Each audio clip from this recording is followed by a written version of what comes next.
So we're setting up the lobby, and Punk, you are psychic. We are going to Volskaya Foundry for this match. Love it. So third map, Volskaya Foundry, and that was picked by the blue team for our third and final map. Although if they say they want to go 4 out of 7, I would stay here and cast it. Yeah, it looks like I'm gonna be playing with Cherry this game. That'd be fun. Oh no, they took me on. No, I don't think they want us in the game. Mess up the competitive balance Yeah, there. just feed.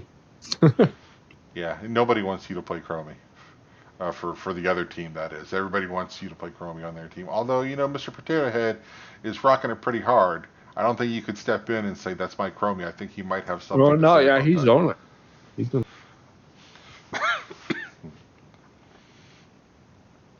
So, the baddest dudes will have first pick here, so we'll see.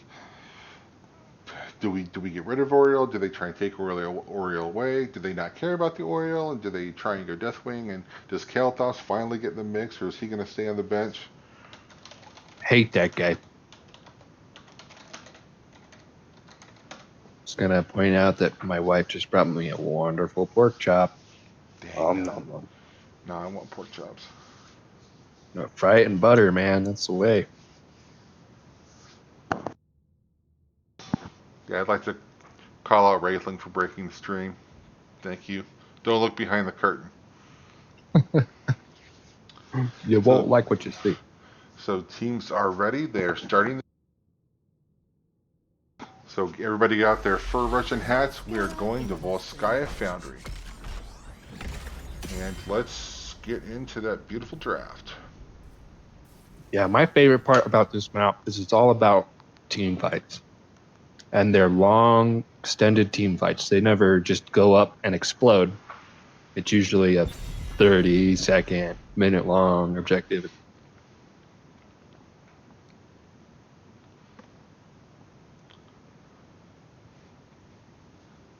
So who does the baddest dude to not want to see in this third game?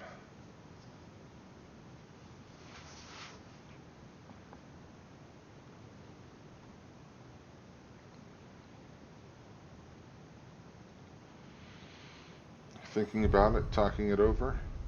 Equations are being run. I like Numbers. that they take their time, not just ban it quickly. It gives them a little bit of time to Yeah, come even up with if strategy. even if I know who it is, I like to take that time and think about your second, your third ban, and there's no need to rush into that. It's also nice to just smash your bands and smash your picks to establish some dominance. But if you need to take your time, by all means. So you're saying it's kind of an alpha male thing, trying to Oh see yeah. who the biggest silverback in the room is. Uh-huh. My gorilla is bigger than Okay, so we'll see Sylvanas banned from the blue team. that's interesting because Community TDK is a really big Sylvanas player, so that's gotta hurt him a little bit to say, yeah, let's go ahead and get rid of the Sylvanas, but they don't want to see it. See what Cactus Hand's got up his sleeve, and And there goes the Chromie. the Chromie is gone. So do we My ban favorite sand Nazi. do we ban Oriole, or do they hope they get her through? I don't know if anyone on the baddest dude plays Oriole, so Darchero probably knows that better than I do.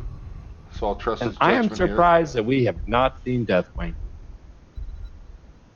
I have to say I'm surprised also. He he was banned in the first game, right? Yep, the first game he was banned. The second game he was not banned or picked. You're taking no chances getting rid of Oriole. Johanna, always a good solid tank. If you can get her on the first pick, do it. That's my advice. So see what we're gonna do to counter the Johanna. The other nice thing about Johanna is it doesn't really tip your hand as far as any strategy. It doesn't tell them what you're doing. It just tells them I want a good tank for this game. Right, she fits in with a dive comp, with an explode comp, with a combo comp. She does. She is the kitchen sink. You got your wish. Kael'thas in the his house, along with Varian to stand in front of him, keep him safe, so Kael'thas can crouch behind him and just pew pew throw fireballs. Yes. And I'll I'm be wondering if we're seeing a taunt variant there. Could be. We'll see. I wonder if the ETC's going to sneak through, or if If it's taunt Varian, a Deathwing against him is pretty good. Just saying. you can't taunt Deathwing, can you? No. You can only hope to contain him. Like, 66% of Varian's kit does nothing to him. Well, Repeating, of course. That hardly seems fair. I saw the video of BlizzCon. I mean, it looked like Deathwing was at least worried about him. Maybe he was just acting, making him look good for the people. Stukov, they don't want any bit of those silences. Those silences cost Johanna quite a bit of trouble in the first game, so I don't blame her asking the captain, hey, get rid of this dude. I don't like him. Also, this is kind of a home map for him, so you don't want him to get that home field advantage in Volskaya. Yeah, and I'm really liking the Lieutenant Morales paired with Greymane. It's nice to have something to allow the Greymane to carry a bit. Oh, we got the father-son game. Varian and Anduin. Are they going to have to share the same sword? Throw it back and forth? How does that work? I don't know, but I know Thrall has something to do with it. We got War Chiefs. We got Alliance Kings. We got everybody. I don't know the story. Didn't like Thrall and Varian sit in some kind of prison camp or whatever? I don't know. I know that's why Varian's got the scars on his face for being a pit fighter, but I don't know all the lore behind that. And it'll just change on the next expansion anyway. Actually, we have an all World of Warcraft team on the left so far. See what they can put with it here. Good. We're going to see that Gazlo again. Gazlo is amazing on these points. When you set those turrets up on the home court side, you can really defend these. Gazlo wins 2 out of 3. Are we going to see a complete upset of the Division D meta? We'll have to see what happens. There's my Camille boy. TDK says, no, this is my Deathwing. Wow. It's kind of surprising to get him with the last pick, but then if you can take him with the last pick, that's a really good time because you don't get countered. They do have the Greymane on the other side, so I'm assuming we're going to see Curse Bullet come out and chunk him down. If I were Morales, I think I just got a little scared. That big Deathwing and all she has is a tiny green beam. This could be rough. Yeah, Orphea, she can deal a lot of damage. But she can also be blown up quite quickly if she's caught in Kael'thas's little trap in Thrall's Root or Variant's Taunt. She's definitely. So we will see. She's definitely quicker than Deathwing, so maybe she can use that Q and just dance around and make him be really hard to hit. Yeah, she can kite him. Yeah. If that Variant takes a taunt, she's gonzo. All right. They do this chicken thing. Yeah, so we've got Death Cherwood on Varian, we've got Mr. Potato Head on Kael'thas, we've got Dax on I can't even tell. We've got Dax on Thrall, Death Punisher on Anduin, and Chameleon TDK on Deathwing. And what do we have on the right side? For the right side, we've got Greymane, played by Cactus Ham, Johanna by Viper, Demon Grand is on the Gadslow, the Ronder Taker is Lieutenant Morales, and Savior Udo Dos Tres is Orphea. Orphea. Okay. Orphea. So here we go. Got some turrets out there ready. And some playful sprays. Yep, you gotta have the sprays. What makes this game so much fun. Looks like Greymane's breaking off the soak already. Yep, Greymane says we want XP, that's what's gonna win this game. Johanna's not afraid of the dragon. She's right up there smacking him in the face. He's not that impressed though. He's still at 100% health, taking no damage. So it looks like an interesting choice to have Greymane in so. Yep, against Thrall. I don't know who's got the advantage there. I think if they get near the wall and Thrall can lock him down, it's dangerous. But Greymane's got that poke. And in the meantime, up top, we've got Orphea's got some pretty good self-sustain, so she could do all right. So Deathwing is still above 75%, so he's still got all 4 of his armor plates up. And Gazlo is on that turret camp. Yep, they're going to take that turret camp early, but often he's having no problems. He's got turrets to tank it for him. And then over here we have Anduin to throw some heals on a Mr. Potato Head. So And let's look at talents. So Kalthos collecting globes. He's got 3 so far. This is going to be 4. So all you Convection fans, you're not going to get to see it. We do have the Baddest dudes being a little bit aggressive on the heel camp. However, Dark Sherrywood's going to come in here and they're going to contest it. And we have some damage going out. Johanna's kind of low. Deathwing just throws some fire out there. Doesn't kill anyone though. This is crazy. Johanna is really low, and Johanna's going to fall. We have first blood. However, Kalthos goes down too. The camp goes over to the blue side, and Anduin runs in there, grabs the item, and leaves. Deathwing is... By all means, they could have had that camp originally. Just a little too... Yep. So then let's go back down to the mid. Deathwing is... Ooh, Greymane just comes in and chunks Deathwing down. He's down below 25%. My guess is we're going to see him leave the map here. And there he goes. So he'll be back momentarily. In the meantime, we're going to see the blue team take the camp. We've also got blue team with the level advantage already. They're going to hit 6 and get them talents. Kalthos has 4.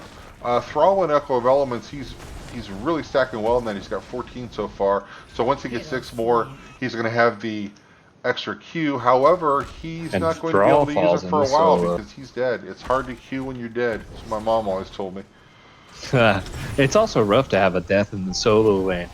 Losing the solo laners are really detrimental.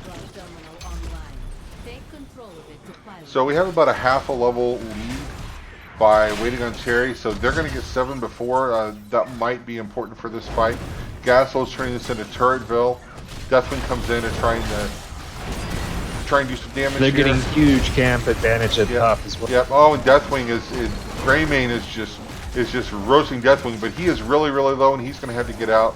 Wow, just misses the fire. So Deathwing is going to have to peace out for a little bit, heal up, and regenerate those plates. So Anduin has to avoid the Orphea circle there. He's going What's to wander nice about this away. map is if you lose this first fight, this first little tussle on the objective, you have time to go and soak. You have time to hard. You have time to grab a camp and then get back into it. Yep, you don't have to be the first one standing. You just got to be the last one. So Gaslow, he's taunted, and he is going to get to take a break. Deathwing comes down. Deathwing just explodes all over the place. But it was actually Anduin that gets the kill. The healer with the kill. You'd like to see that. So they do have 7. Baddest dudes do not have 7 yet. Deathwing leading the damage charts. Yep. So we do have 7. Let's see what Thrall took a 7. Thrall goes with the Ancestral Wrath. And Greymane gets popped. Greymane goes down. These solo laners are dying when I'm not even looking at them. Oh, they're taking that turret camp on the right there. Yep. We have an invade. They've got Gaslow turrets there doing some damage, but not enough. Deathwing does the Cataclysm. I think that was more of a get out than anything else. Yep. And so they did take the turret. So we have 2 turrets on the blue side. I don't think we have any turrets on the red side. Unless, Greymane just came up. He doesn't have one. So Johanna goes in, puts her nose in it, and gets aggressive. We've got an overtime stall here. Yeah, if they're able to take the point back, they'll start taking it down right now. They do have 2 turrets down. So Greymane is just looking at Deathwing. However, Varian comes up and says, no, look at me for a while. So Greymane has to walk out. Heal caps dropped by the blue team. It doesn't help Deathwing though. So Deathwing is low, he's low 25%, but it doesn't matter. Johanna's dead. And Johanna also finishes the Duke quest.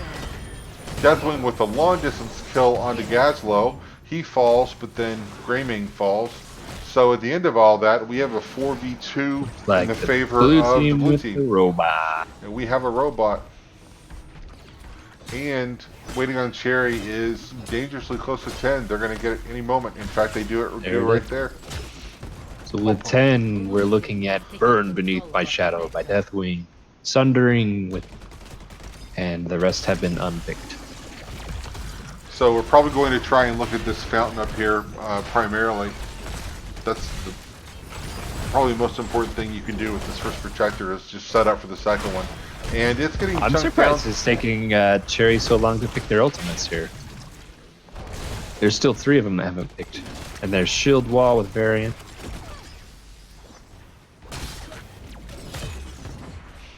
So we did manage to take the turret down and the protector, or the fountain. That's what you want to see out for the protector.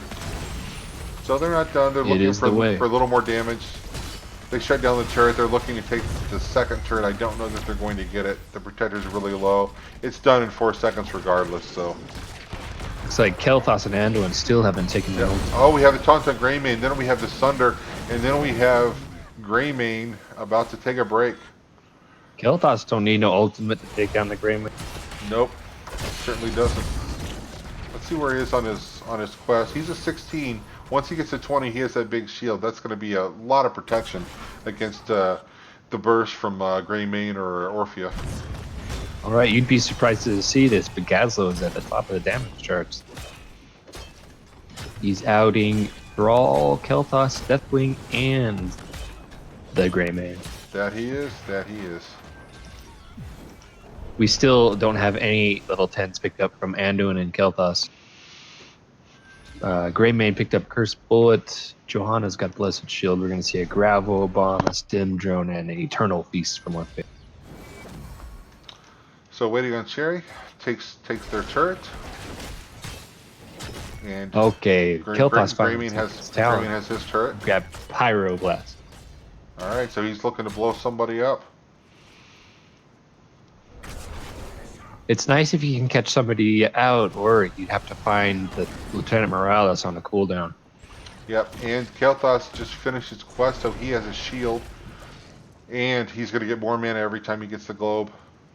You get like 50 stacks of that, and it's just insane how much mana you have. So we've got a little bit of a fracas up here. The red team is at a camp. Great, Deathwing pops in.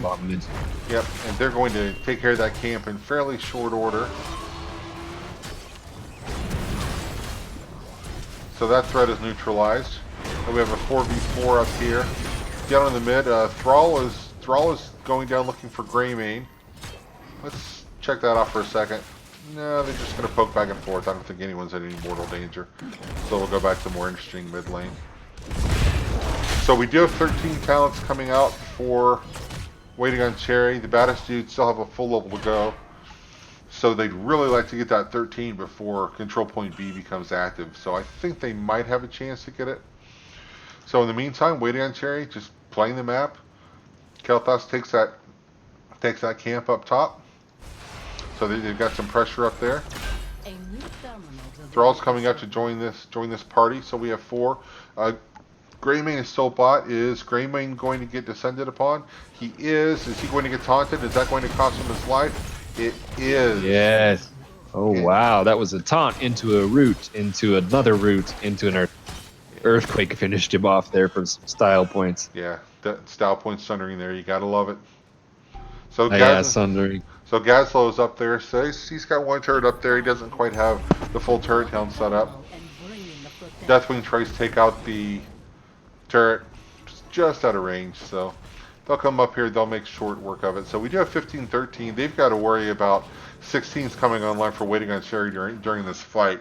So they've got the 2 level lead. That's a big deal. But the talent lead would be even worse. So I'd also like to point out that Kel'Thas took Burned Flesh at level 7. So that's like a crouching tiger hidden burned flesh that deals equal 8% of each hero's maximum health. That chunks the enemy team. Yep. If you catch people bunching up, that's a really good talent to take. So in the meantime, we've got the Baddest dudes. They're not going to be able to contest the dragon right now, so they're just going to take the support camp. My guess is they'll take the support camp, drop it, and then drop in on point B. They're going to have to make it happen soon because we're at 70% already. So here we go. Greymane. Yeah, they better do it before waiting on Cherry gets their 16 down. Yeah, it's either now or never, and they decide it's going to be now. So they come in. We've got turrets all over the place. We've got Gazlo turrets. We've got the other turrets. It looks like Cherry's going to get 16 before they engage. Yep, and so the Baddest dudes go in. Greymane goes in on Deathwing, but he's taunted there. That takes some damage. And Greymane falls. Orphea takes down Deathwing, so the big dragon is gone. So we do have a 4v4. However, Gazlo is really, really low. He's just running away, trying to save some time, and he's He gets taunted out. and he gets away. Is that Demon Grain or is that Houdini? Because I can't tell right now. Thrall comes Demon in Grain on and Gazlo. throws a Sundering, splits him off, doesn't kill anyone. Demon Grain is still fairly low, and I think Thrall's going to finish him off. Does he have a Q available? Pyro lands on the Yep, he Orphea. does. And then Viper, well, Orphea goes There's down, the and cleanup. Johanna goes down. And Kel'Thas says, Undertaker, take a seat. That's the triple for Kel'Thas. And Glory to the Sandora. Or whatever he said. So we have a 4-for-1, and we do have a robot coming down for waiting on Cherry. If we look at structures, we have Fort missing for Baddest Dudez. All structures are still up for waiting on Cherry, and they're looking at the keep. So they've taken the wall, and they're not even going to take the second turret down. They're just going to go straight at the keep. And I think the robot might be able to take it, although he's taking some damage. His teammates are taking down that turret. So discretion's the better part of valor here. He's going to walk away from the keep. The benefit to taking a gray main on this is if you don't get the camp, you also have the cursed bullet, which deals 30% to the Triglock protector. That's huge. So Varian is in a bad place, but he's protected, so he's going to be able to get out of there. So they're looking at this fort here. Robot's dancing around a little bit. Deathwing is kind of away from his team. He's still at 100% health though, so he's in a good position. And in the meantime, the gravel bomb goes off, but unfortunately, Gazlo is not there to enjoy it anymore because he fell right before it popped. So the robot's also done. took the banner of Dalaran, so that's gonna really empower his team once he lays the banners. We have that really nice Cataclysm coming out of Chameleon TDK. He has to leave out of Orphea's ult, but Viper, I think Pyroblast on Johanna. Johanna's going down. Thrall finishes him off. Deathwing had a lot to say about that. So we've got 5v3 here for the next 7 seconds till Gazlo gets up. Are they going to do something about this wall? I think they are. So they're going to. Now, what's interesting here is they can keep pushing, and they also have all these camps available. Yep. So they could go gung ho here, or they could back up and just do the easy thing and say, hey, we're going to paint the map blue. And because lots of times it's easier to take these camps to deny the value that these enemies can get, because they can clearly defend this with Gazlo. Yeah, and they are going to be aggressive and take this camp. I think that's a good decision. They are up 3 full levels. We finally have 16s coming online. Right after this, they should head straight to that support camp as well. Yeah, I think so. So we have even more turrets. Lovely. It looks like they're going to go down on the fortification camp, while the Baddest Dudez take that health camp. Yeah, I think I might have preferred to rotate up to that support camp, but you know they're going to get value. They're going to take 2 out of the 3 camps. So, and the Baddest Dudez are actually just they're trying to gank her a little bit. Draw comes in, snips it out. Gazlo gets taunted, and then Deathwing drops right on top of him. We do have the gravel bomb going off. Doesn't get anyone. So, that's crazy to see the gravel bomb combo on Deathwing. Does nothing. Yep, Deathwing says, what? What was that? Nothing. So they get the support camp anyway. They didn't have to take it. So now they're going to rotate up onto their camp. It looks like Waiting on Cherry has a 4-level lead. They've got their 20th. Yep. So Kel'Thas goes flamethrower, so we're going to see tons of flame strikes coming out. If he hits 2 heroes at once, he gets a cooldown reduction. That could be impressive. I'd like to see Waiting on Cherry get really aggressive with this level advantage. You can do some mean damage with these talents. Agreed. You've got the talent lead, so you have 20s, and they don't, and you just have 4 levels. So even if you didn't have the talent, you've scaled up another 4 levels, another 3 levels now. So I think this is where you gotta be aggressive. Although Kel'Thas is a little bit low, but he comes back out. Chameleon must have been listening to us. He goes in with the Cataclysm. Doesn't get a ton of value, but does bring down the minions, clear those out. So they've got the camps and the 2 catapults, so they can make a real play for this keep. I don't think there's anything that the Baddest Dudez are going to do to keep to keep this keep alive. I think it goes down. Andor throwing up the Holy Word Salvation. And Deathwing falls. Deathwing falls, and then Greymane falls. I think they're probably okay with that trait. And then Johanna, I think she got taunted there. Pyroblast doesn't even have time to land because Johanna is done. Thrall was able to take her out. So now we've got 4v3 here. And they think they can end it. Let's watch this here. Yep. I bet they've got enough potential to end this. They've got loads of self-healing and lots of damage. If they didn't and have some minions and if they didn't have the catapults in the camp, I'd be a little more concerned about it. But as it is, even if they wipe here, they've got 6 structures. So I think this is one of those places where you put the hammer down and say, we're going to try and finish here. And if we don't, and that not looks like it's GG. Victory to waiting on. And that is going to be a good game. So let's get a look at the talents and stats here at the end of the game. So Orphea is top damage. Deathwing was up there. He's got 3 deaths, so Greymane did get to him a couple times. I think we expected that because Greymane could, with the Cursed Bullet, can just really get under Deathwing's skin, or plates in this case.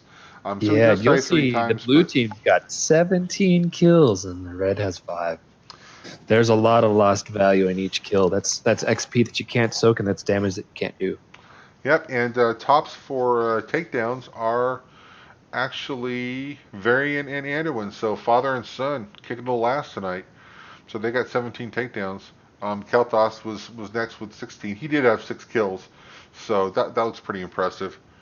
What did he end up with talents? I wish it showed stacks on the screen. I'd like to see how many stacks of Mana Addict he had. I might go back and look at the replay. I love the talent on Kel'Thas. You can do it in the top left of the screen. It says the name of the map, and then under that it says stats and talent. Go ahead and click on talent. Yeah, it doesn't show the number of stacks though. Oh yeah, you're right. It doesn't show the stack numbers. Yep.